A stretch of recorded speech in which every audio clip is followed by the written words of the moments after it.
First student welcome all of you. आज आपके senior centre पे आए हैं जिनका सिलेक्शन ऑलरेडी जामिया में हो चुका है। आज इनसे बात करेंगे और ये जो न्यू स्टूडेंट है जो हमारे नेक्स्ट ईयर एग्जाम देने वाले हैं जामिया के, उनके लिए वो स्ट्रेटजी बताएंगे किस तरह से उनको तैयारी करना चाहिए। तो आइए वन बाय वन इनसे हम लोग बात करते हैं। हेलो, माय नेम इज उज़ैमा, आप ये बताइए आपने तैयारी कैसे की थी? आपने सेंटर कब ज्वाइन किया था और अपनी स्ट्रेटजी कैसे बनाई थी? सितंबर में सेंटर ज्वाइन किया था और मतलब सारे सब्जेक्ट अच्छे से पढ़े, सारा टाइम टेबल सेट किया कि कितना कौन सा सब्जेक्ट पढ़ना है। मैथ्स पे ज़्यादा फोकस किया और मैंने एमएससी बैंकिंग और एमटीटीएम दिया था जो मैंने दोनों क्लियर कर लिया। तो डेली आपका स्टडी आवर कितना था? अप्रॉक्स नॉट 4 आवर्स तो सर कोचिंग रहती थी, उसके बाद टेस्ट वगैरह होते थे, फिर 4 आवर्स 8 आवर्स का आपका डेली शेड्यूल था पढ़ने के लिए। तो आप न्यू स्टूडेंट्स को क्या एडवाइस करेंगे, कैसे वो स्ट्रेटजी बनाए? टाइम टेबल होना चाहिए और क्या कहते हैं सारे करंट अफेयर्स वगैरह पे ध्यान होना चाहिए आपका, और इंग्लिश पे ग्रामर पे ज्यादा होना चाहिए। जो सेंटर का करंट अफेयर्स था वो आपको हेल्प किया? हेल्पफुल थे। जीके की classes bye observe sir, English के और जीके के बहुत हेल्पफुल थे। कॉन डीआई सेक्शंस, डीआई बहुत हेल्पफुल थे। मेरे पेपर में भी सेम आया था। सेम आ गया। कोई और कोई टिप्स ट्रिक कुछ और ऐड ऑन करना चाहेंगे आप? और फोकस होना चाहिए। फोकस होना चाहिए। जब आप पढ़ रहे हैं तो ज्यादा आप पढ़ाई करें, पूरा पढ़ाई करें। ठीक है, ब्रीफ मरियम आप बताइए अपने बारे में। आपका एमबीए फुल टाइम में हुआ है? I am currently first. कितने एग्जाम्स आपने क्लियर किए हैं आप लोग पूरे बताएं? I have clear 3 exams.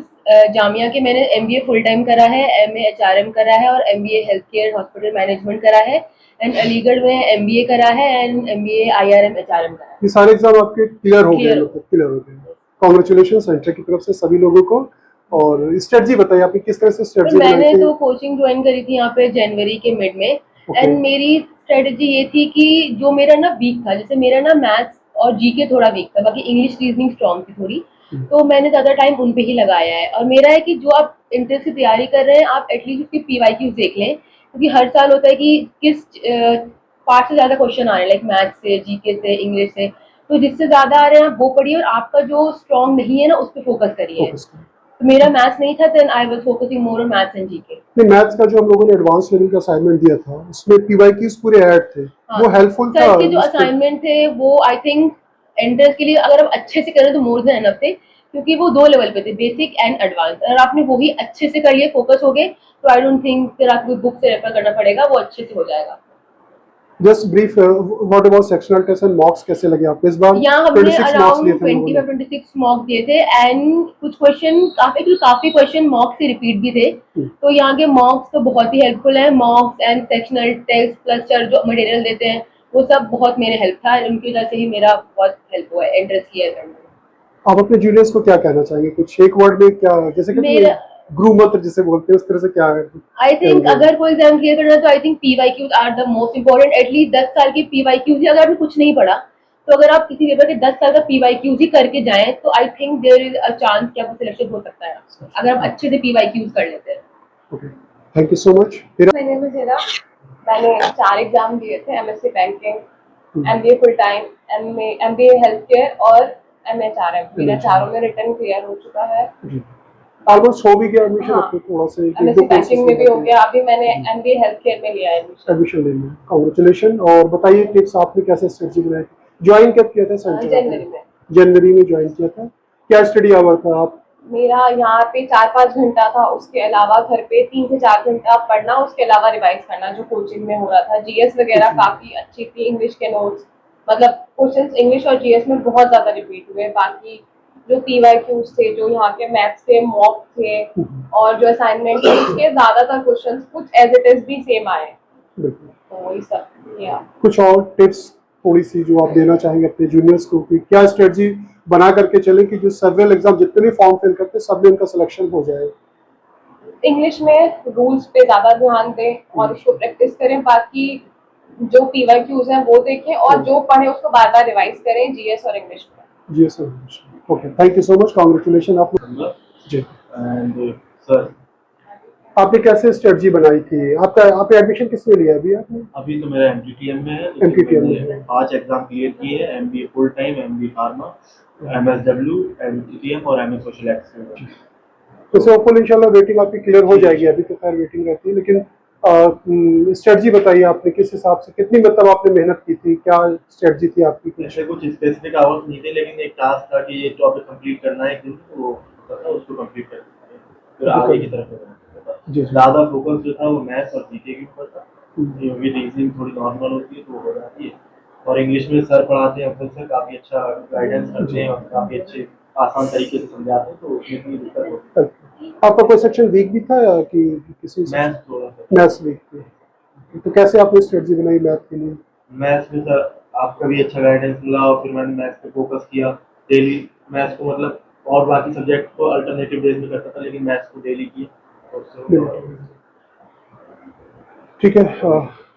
Abu बकर, आप बताइए, आपका कितने एग्जाम्स क्लियर हुए आपके? सर मैंने 3 एग्जाम्स में अप्लाई किया था। एमबीए हॉस्पिटल एडमिनिस्ट्रेशन अलीगढ़ में, MBA health care in Jamia and MBA pharmaceutical management. और MBA तो full time भी तो आपका एमबीए clear फुल टाइम भी, clear जिसका हुआ मैं है। इंटरव्यू नहीं दे पाया था। हाँ। लेकिन जितने मैंने एग्जाम दे रहे थे मेरे सारे ही क्लियर हो गए वन गो में। जी। और अभी right now I am in MBA in pharmaceutical management. जी आपने कब ज्वाइन किया था सेंटर? सर, मैंने मार्च में ज्वाइन किया था। मार्च में, तो जी लेट था आपका इन लोगों का प्रोसेस। जी सर जी। तो कैसे स्ट्रेटजी बनाई? मैंने देखा बहुत आप बिजी भी रहते थे पढ़ाई में, जी काफी सर। डेडिकेशन के साथ किया है, नो डाउट सर स्टूडेंट्स का एक मेजर रोल रहता है। बिल्कुल सर। एक तो पहले तो मैं ये कहना चाहूंगा कि जो इंस्टीट्यूट के जो मॉक्स थे और जो मटेरियल था वेल स्ट्रक्चर्ड था, इंक्लूडिंग एवरीथिंग। वर्बल में जो सिनोनिम्स एंटोनिम्स के टेस्ट थे और उसके अलावा जो मॉक्स होते थे वो बहुत अच्छे से डिजाइन थे। तो मेरी ये स्ट्रेटेजी रही सर कि फर्स्ट मैं बेसिक्स क्लियर करता था और फिर उसी स्पेसिफिक टॉपिक के क्वेश्चंस जो आप इंस्टीट्यूट के थ्रू मिलते थे वो करता था। और फिर लास्ट के 1 महीने 1.5 महीने में जो जितने ज्यादा मॉक्स हो सकें वो दें इंस्टीट्यूट के। जी सेक्शनल टेस्ट के बारे में क्या कहेंगे, जो यहाँ का जी सर, सेक्शनल टेस्ट भी मैंने दिए। डीआई के मेनली जो थे वो काफी हेल्पफुल रहे मेरे को, और ओवरऑल बहुत अच्छा रहा सेक्शनल टेस्ट। जी। और कोई टिप्स देंगे अपने जूनियर्स को? सर टिप्स यही है कि आप पहले बेसिक्स क्लियर करिए अगर आपके पास ज्यादा टाइम है। अगर कम टाइम है तो आप फिर मॉक्स पे ध्यान दीजिए पूरा Mocks पे पूरा। ध्यान जी। और वोकैबुलरी के लिए, वर्बल के लिए आप एडिटोरियल्स पढ़िए, आर्टिकल्स पढ़िए अगर आपके पास टाइम ज्यादा है। और कम टाइम है तो फिर आप वर्ड्स रिवाइज करें जितने ज्यादा हो सके। जी। आपकी तो रैंक भी रही है, आप अपनी रैंक के बारे में बताया नहीं जी आपने। सर, मेरी मुस्लिम कैटेगरी में रैंक 1 थी Fine. एमबीए हेल्थ केयर में, और एमबीए फार्मास्यूटिकल में रैंक 5th थी मेरी Fifth rank. जनरल में। चलिए, जी। और अलीगढ़ में रैंक 2 थी। अलीगढ़ में। जी जी बेस्ट सर, विशेष सेंटर की तरफ से thank you so much sir. मैंने अप्रैल में, hello my name is Arshan, मैंने अप्रैल में कोचिंग ज्वाइन की थी और आपके मैंने साथ थोड़ा सा कुछ जी इश्यूज भी था, कुछ इश्यूज health थे, के, घर के- हेल्थ इश्यूज थे, उस health वजह issues से थे। काफ़ी लेट मैंने ज्वाइन की थी। हाँ। और मैंने इसलिए भी आप बिजी हो गए थे। जी प्रिपरेशन में उतने अच्छे से कर नहीं पाया, लेकिन मैंने एमटीटीएम का एग्ज़ाम दिया था, उसके लिए प्रिपेयर करा था। कोचिंग्स में 3-4 आवर्स की कोचिंग रहती थी एंड फर्दर आपको 2-3 आवर्स सेल्फ स्टडी रहती थी। तो अब मैंने इतना ट्राई किया, फिर मेरी एग्जाम्स में निकल गई। एग्जाम हमने अभी क्रैक कर आपने लिया। एडमिशन ले लिया MPT जी में? मैंने एग्जाम एडमिशन ले लिया है। ठीक है, 10 विशेष आपको सेंटर की तरफ से। जी सिलेक्टेड स्टूडेंट से ही बात हो पाई है, ज्यादातर स्टूडेंट आज एब्सेंट थे, नहीं तो उनसे भी हम लोग बात करते। अराउंड 10 to 12 स्टूडेंट एब्सेंट रहे होंगे आज। 10 से 12 हैं। नहीं तो उनसे भी बात करेंगे नेक्स्ट सेशन में। हम हो सकता है जामिया विजिट करके इनका इंटरव्यू डेफिनेटली रिकॉर्ड करेंगे, क्योंकि बहुत सारे बच्चे डिमांड कर रहे थे कि सर सीनियर से आप लोग मेरी बात कराइए। तो वो सीनियर अगर टिप्स देते हैं तो ज़्यादा इफेक्टिव होती है। तो सर, और इस जर्नी के बारे में, इस साल तो खैर MBA फुल टाइम से we are not much more satisfied, लेकिन बाकी ऑलमोस्ट बच्चे सिलेक्टेड थे, और कुछ स्टूडेंट तो ऐसे थे जिनके 4, 5, 6 सिलेक्शन थे। ज़्यादातर बच्चे सिलेक्टेड ही थे, लेकिन कुछ ऐसे बच्चे थे जिनका सिलेक्शन नहीं हुआ। उनके लिए डेफिनेटली बहुत ख़राब भी लगता है जिनका नहीं हो पाता, एक डिज़ायर कोर्स जिसके लिए वो चाहते हैं। सर बेसिकली क्या होता है, जो बच्चे रेगुलरिटी लास्ट तक रखते हैं ना, डिस्ट्रैक्ट नहीं होते। मेन बात ये है, अगर लास्ट तक आप डिस्ट्रैक्ट नहीं है बिल्कुल। तो 100% सिलेक्शन होना ही होना है।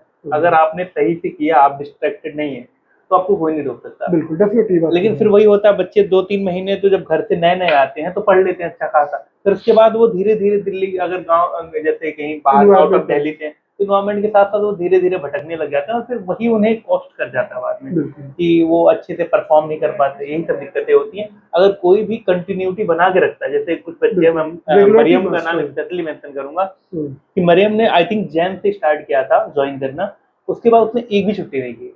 हाँ, छुट्टी। And she is now in full time. उसने जितने एग्जाम दिए सब में क्लियर किया। तो यही है रेगुलरिटी, अगर आप मेंटेन करेंगे तो, और अगर आप डिस्ट्रैक्ट नहीं होंगे तो आपके सिलेक्शन को कोई नहीं रोक पाएगा। बिल्कुल, लास्ट मोमेंट तक आपको फाइट करनी है, ठीक है। ये नहीं कि आप, अक्सर क्या होता है एग्जाम के 1 मंथ पहले बच्चे थोड़ा सोचते हैं कि यार अब होगा कि नहीं होगा, क्या होगा, इतनी भीड़, इतना वो, हमारा होगा कि नहीं, हम कहाँ एग्जिस्ट करते हैं, हमारी कैसी तैयारी है। नेगेटिव थॉट को एलिमिनेट करें, पॉजिटिवनेस के साथ अच्छे से तैयारी करें, डेफिनेटली सिलेक्शन होगा। हार्ड लेवल आपको कभी लेट डाउन नहीं करेगा, बस आप कड़ी मेहनत कीजिए। जितने भी बच्चे, मैंने देखा कुछ बच्चों के ऊपर बहुत जिम्मेदारी भी थी, उन्होंने बहुत अपनी जिम्मेदारी को, घर की भी जिम्मेदारी, पढ़ाई की भी, सब कुछ उन्होंने किया, सेक्रीफाई किया और अच्छे से मेहनत किया, उनका सिलेक्शन हुआ। तो न्यू कॉमर्स को हम कहेंगे कि आप विदाउट फेयर तैयारी स्टार्ट करें। एक बार तैयारी स्टार्ट करते हैं तो एग्जाम तक उसको अच्छे से एंड पॉइंट तक आप ले जाएं।